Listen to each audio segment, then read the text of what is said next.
Halo teman-teman semua, dimanapun kalian berada, semoga kalian semua sehat selalu dan bahagia. Kembali lagi bersama aku di catatan Yuni. Jika kalian suka dengan channelku, mohon dukung aku dengan cara like, subscribe, dan berikan komentar kalian. Langsung saja aku akan bercerita tentang sebuah kisah. Dan selamat mendengarkan.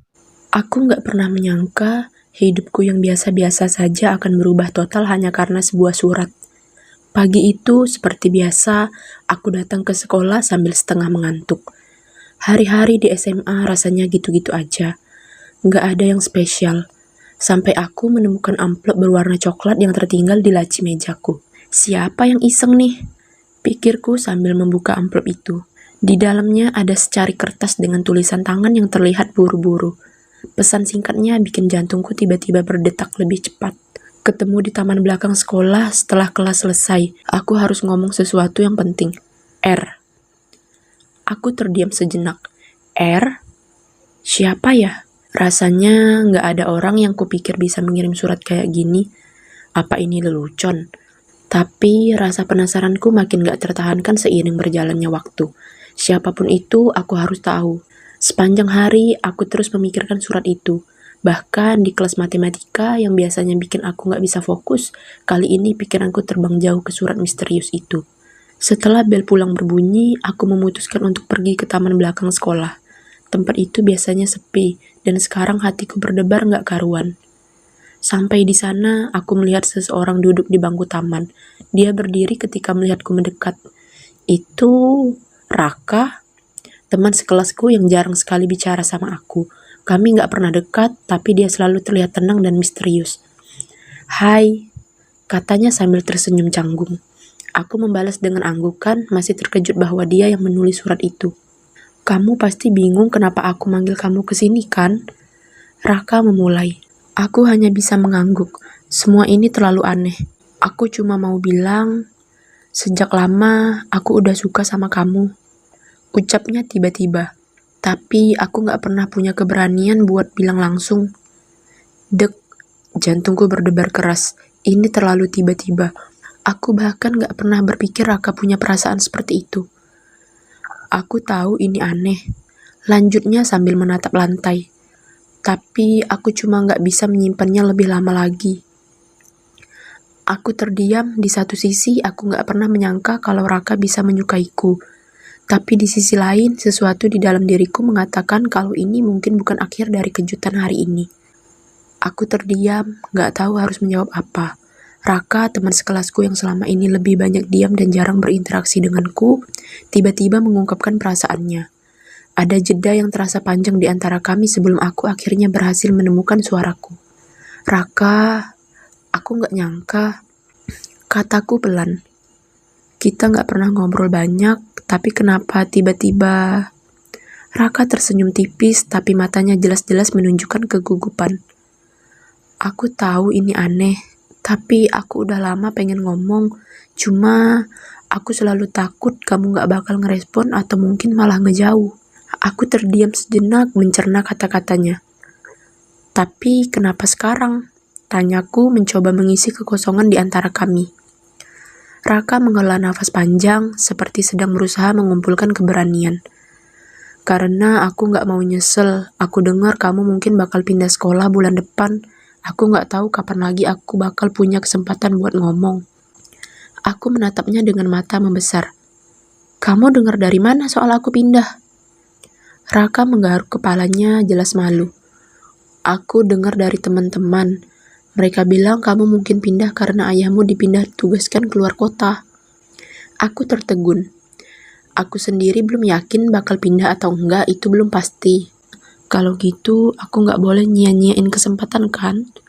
Balas Raka sambil menatapku penuh harap. Aku cuma mau kamu tahu apa yang aku rasain. Gak ada tekanan kok. Aku terdiam, gak tahu harus berkata apa. Sebenarnya aku juga merasa aneh dengan pengakuannya yang tiba-tiba ini. Namun sebelum aku sempat merespon, suara lain datang dari balik pepohonan. Aku tahu ada yang aneh dari kamu akhir-akhir ini, Ra. Suara itu membuatku menoleh.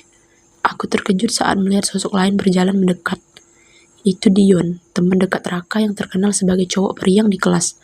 "Dion?" seruku kaget. "Kamu ngapain di sini?" Dion tertawa sambil melipat tangannya di dada. "Aku penasaran kenapa Raka tiba-tiba sering melamun belakangan ini.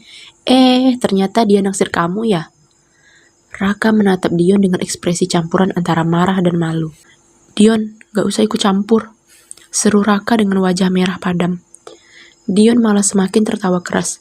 "Wah, ini seru banget. Aku bercanda, Ra. Santai, tapi jujur aja. Aku juga penasaran gimana reaksi kamu, Nat," katanya sambil menatapku dengan tatapan menggoda.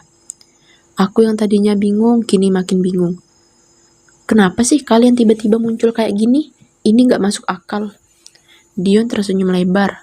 "Raka udah lama ngomong soal kamu, tapi gak pernah punya nyali buat ngungkapin perasaannya.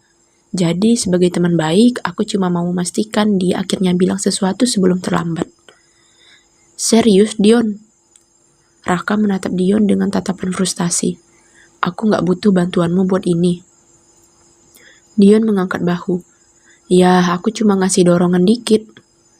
Aku menatap keduanya bergantian, masih berusaha memahami situasi ini. Tunggu, kalian serius ini? Aku gak ngerti apa yang lagi terjadi." Raka menundukkan kepala, kelihatan benar-benar malu. "Maaf, Nat, ini pasti aneh banget buatmu. Aku gak maksud bikin kamu gak nyaman." Aku merasa sedikit bersimpati melihat Raka yang jelas-jelas bingung dan gugup. "Gak apa-apa, Raka, aku cuma kaget aja. Aku gak pernah nyangka kamu punya perasaan kayak gini ke aku." Raka mengangguk, matanya masih menatap tanah. "Aku ngerti, aku juga gak berharap kamu langsung jawab sekarang. Aku cuma pengen kamu tahu aja." Dion yang tadinya tampak santai tiba-tiba menatap serius ke arahku. "Tapi jujur aja, Nat, kamu pernah mikirin Raka sebelumnya?" Pertanyaan Dion membuatku terpaku. Aku gak pernah berpikir soal Raka dengan cara seperti itu. Raka selalu ada di kelas, tapi kami jarang berbicara. Sekarang dengan pengakuan ini semuanya berubah. "Aku gak tahu," jawabku jujur. "Aku gak pernah benar-benar mikirin itu." Raka tersenyum pahit. "Itu gak masalah, aku cuma pengen jujur sama perasaanku. Kamu gak perlu jawab sekarang." Aku menghela napas dan mencoba tersenyum sedikit untuk meringankan suasana. "Terima kasih, Ra. Aku butuh waktu untuk mikir." Raka mengangguk dan tanpa bicara lagi, dia mulai melangkah pergi dari taman itu, meninggalkanku dengan pikiran yang bercampur aduk. Dion menatapku sebentar sebelum aku ikut pergi. Tapi sebelum dia benar-benar pergi, dia sempat berbisik pelan ke arahku. "Jangan biarin kesempatan ini lewat, Nat. Raka cowok yang baik." Aku hanya mengangguk, masih terjebak dalam kebingungan. Apa yang harus kulakukan sekarang? Setelah Raka dan Dion pergi, aku duduk di bangku taman sendirian. Pikiran berkecamuk dalam kepalaku. Aku gak tahu kenapa, tapi pengakuan Raka tadi membuatku gelisah. Bukan hanya karena aku gak menyangka dia menyukaiku, tapi juga karena aku gak pernah memikirkan hal semacam ini sebelumnya. Aku mengeluarkan ponsel dari saku, mencoba mengalihkan pikiran. Tapi setiap kali layar ponselku menyala, aku justru kembali teringat tatapan canggung Raka tadi. "Aduh, kenapa jadi ribet begini sih?" gumamku pada diri sendiri. Tanpa sadar, aku mengirim pesan kepada sahabatku, Lia. "Lia, aku butuh curhat, bisa ketemu sebentar nggak?" Tak lama kemudian, ponselku bergetar. Di kafe biasa 15 menit lagi, aku juga lagi mau cerita. Di kafe tempat biasa aku dan Lia nongkrong, aku langsung menyampaikan apa yang terjadi. Lia menatapku dengan mata membesar saat aku menceritakan pengakuan Raka. "Kamu serius, Nat? Raka suka sama kamu?" "Wow, itu gak terduga." Lia tertawa kecil, tapi sorot matanya tetap serius. "Aku sendiri juga gak nyangka, Lia. Aku bingung harus gimana. Kita gak pernah dekat, tapi tiba-tiba dia bilang begitu. Aku gak tahu harus ngapain sekarang," kataku sambil memegang cangkir kopi yang sudah dingin. Aku menghela napas. Iya, dia baik, aku tahu. Tapi masalahnya, aku gak punya perasaan yang sama. Atau, aku gak yakin sih. Lia tersenyum simpul. "Kamu gak harus buru-buru, Nat. Tapi kamu juga jangan terlalu lama membiarkan dia menggantung. Kalau kamu gak merasa ada perasaan yang sama, lebih baik jujur. Tapi kalau kamu butuh waktu buat mastiin perasaanmu, itu juga gak masalah." Aku mengangguk pelan. "Kamu benar, aku cuma gak mau nyakitin perasaan Raka. Apalagi dia udah memberanikan diri buat ngomong." Lia tersenyum. Raka pasti ngerti, Nat. Apapun yang kamu putuskan nanti, yang penting kamu jujur. Dia bakal menghargai itu. Kami menghabiskan sisa sore dengan ngobrol hal-hal lain, tapi pikiranku tetap terjebak pada pengakuan Raka. Apa aku benar-benar gak punya perasaan sama dia? Atau aku belum pernah memikirkannya dengan serius? Keesokan harinya di sekolah, aku duduk di kelas, mencoba untuk fokus pada pelajaran, tapi pikiranku terus melayang-layang.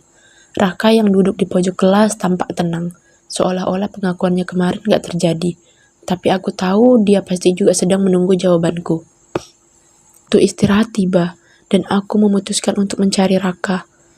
Aku melihatnya sedang duduk sendirian di kantin, menatap buku yang ada di depannya, tapi jelas-jelas gak membaca. Raka, panggilku sambil mendekat. Dia menatapku dan tersenyum tipis. Hai Nat, duduk yuk. Aku duduk di seberangnya dan seketika itu juga suasana jadi agak canggung. Aku mencoba merangkai kata-kata yang tepat.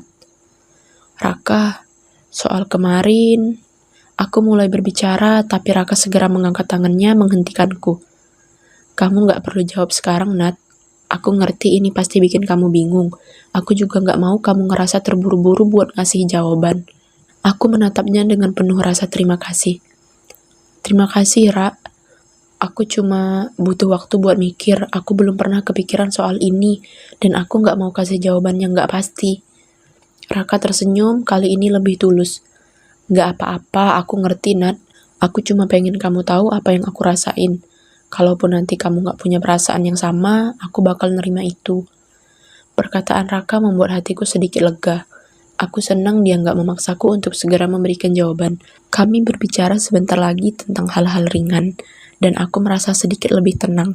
Namun, satu hal yang terus terngiang di pikiranku saat aku meninggalkan kantin adalah bagaimana jika aku memang benar-benar punya perasaan padanya, tapi selama ini aku gak menyadarinya.